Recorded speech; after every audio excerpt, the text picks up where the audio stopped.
Hello, ladies and gentlemen. Greetings from Dallas, Texas, and Happy New Year to you. I hope you had great holidays.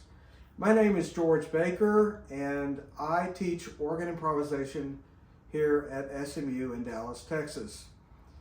In the mid-70s, I was a student of Pierre Cochereau and Jean Anglais in organ improvisation. It was an incredible privilege and honor to be there in Paris for 2 years and to come up to the organ loft at Notre Dame and Sainte Clotilde and hear and watch these two masters improvise. I have put out last fall a workbook for organ improvisation. It's a 284-page PDF workbook. It's for sale for $50 at my little web store, and I'll put the link at the end of this video if you're interested in purchasing this workbook. The workbook has 16 chapters and has a lot of basic information about organ improvisation. And there are also 17 newly composed pieces that are suitable for playing in church or even playing in concert setting. Okay, so it's January of a new year, and let's get back to work. This is micro lesson 5 of a series of what I call micro lessons on YouTube. And if you're interested in the others, check out those 4 others on my YouTube channel, and be sure and subscribe to my YouTube channel if you want to get notification of future micro lessons. So today, micro lesson 5 is a lesson for the new year. I'm going to give 3 suggestions to you today, and hopefully these 3 suggestions will inspire and educate and hopefully be of some use to you guys that are watching this. Maybe some of you have made New Year's resolutions, and one of them is to increase your chops in organ improvisation. Well, that's great. This first suggestion I have is to acquire the 371 chorales of J.S. Bach. Now you can do that in paper form. Here's my little volume. I think it was, look, price $1.50. Now this was back in, I think, 1969 when I was a freshman at SMU studying organ with Robert Anderson. But we had to buy this for music harmony class, and back then I had no idea, I had no appreciation about the power of this incredible volume of harmonized chorales. In here are lessons from J.S. Bach. Now, his body's dead and gone for hundreds of years now, but he is still alive. He is still with us, still teaching us, leading us, and inspiring us. So this is suggestion number 1. There is a free app on the Apple App Store called Bach Chorales, appropriately named, and it's free. And you download it and you get all 371 Bach chorales. One of my students told me about this little app, and I downloaded it a couple of days ago, and it looks great. So you don't have to spend $1.50 to get this book. You could get it for free on your iPhone. Once you have your Bach 371 chorales, then my suggestion to you, as to all my students, is to play through 10 of those a day. Oh, I don't have time to do that. Well, okay, then play 1 a day or play 5 a day. And feel where your fingers go when you play these things. Listen to what Bach is doing. Listen to the secondary dominants. Listen to the modulations to relative keys. There's an incredible amount of richness, and there is no better professor of harmony than this little book of 371 chorales. So that's suggestion number 1. Suggestion number 2 is find a melody or create your own melody and harmonize it. For this exercise, I looked to Wolfgang Amadeus Mozart in his K545 sonata for piano in C major that supposedly he composed in Vienna in 1788. It's one of those pieces I learned, I think, when I was 12, and here it is, more or less.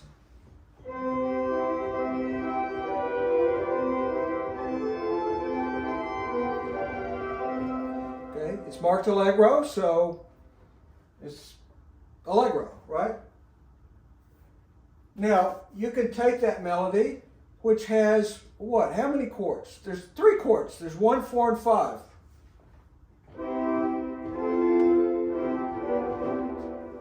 How many songs on the radio have you heard with 1, 4, and 5 chords? Like 85 million, perhaps? Y'all like Margaritaville by Jimmy Buffett? I love that song. But it's so simple. There's 3 chords in it, 1, 4, and 5. But you got the steel drums and the guitars, and you can just feel the tropical breeze blowing through your hair. Anyway, my point is there's 3 chords. There's 3 chords in this first couple of or 4 measures of Mozart.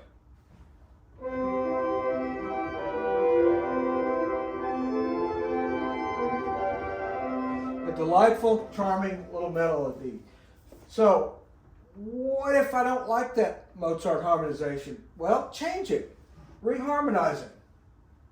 Here's one way to reharmonize it, using sort of a jazzy harmony.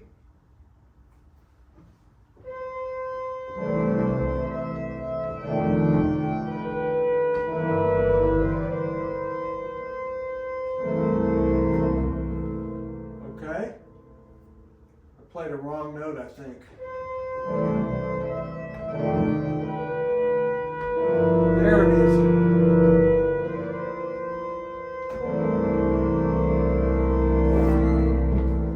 Okay, so you could reharmonize Mozart with jazz chords. What if you want to do it in à la manière de Jeanlin, or in the style of Jeanlin? Well, we could do maybe something like this.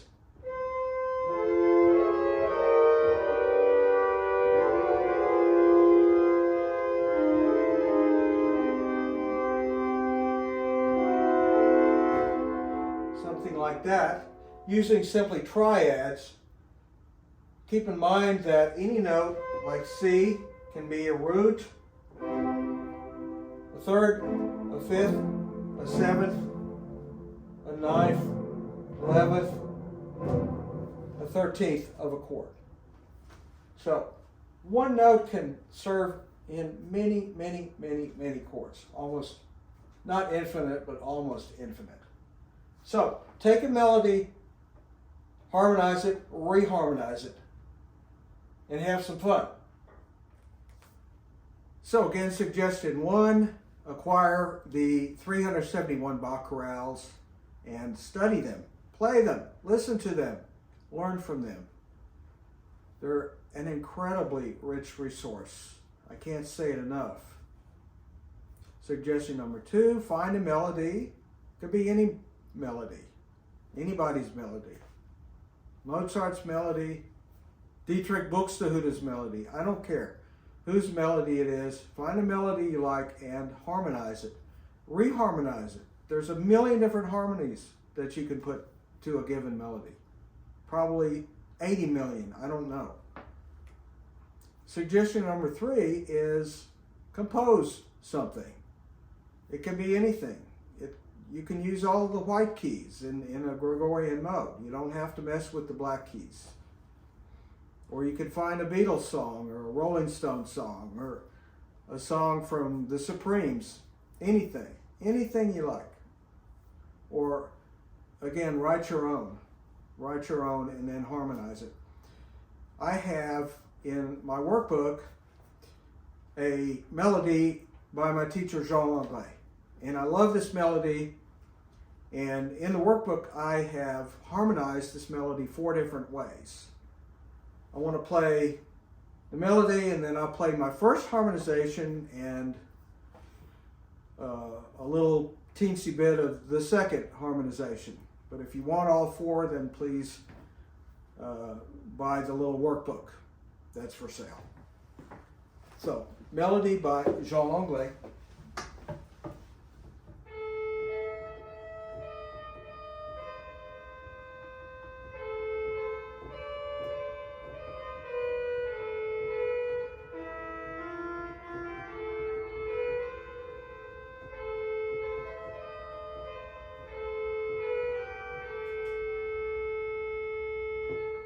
Okay, isn't that beautiful? Say yes, please.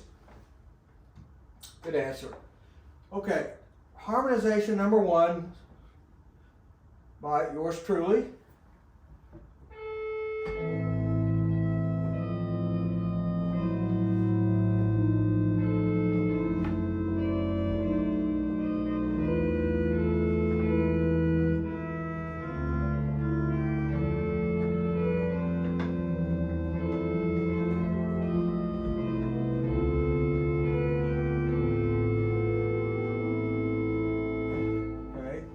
Beginning of harmonization number 2, a little bit different.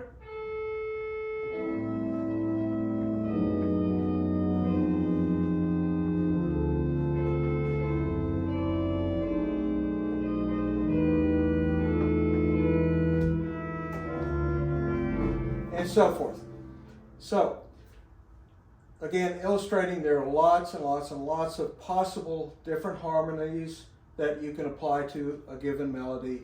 Some of them arguably better, perhaps much better than others, but they're out there. So put your own stamp of harmony onto a melody and have fun with it. And that's the beginning, I think, of making a good improvisation or even a good composition. Something like this can be the seed of a composition. So ladies and gentlemen, that's all I have for you this early January. So I hope you have a great year, and if you want more, please consider purchasing my workbook for organ improvisation. That's available for sale. It's $50, 284 pages. I think there's a lot of value in it, but I'm biased, obviously. Now I'll put the link up, and if you're interested, check out some of my other compositions on baroquenotesmusic.com web store.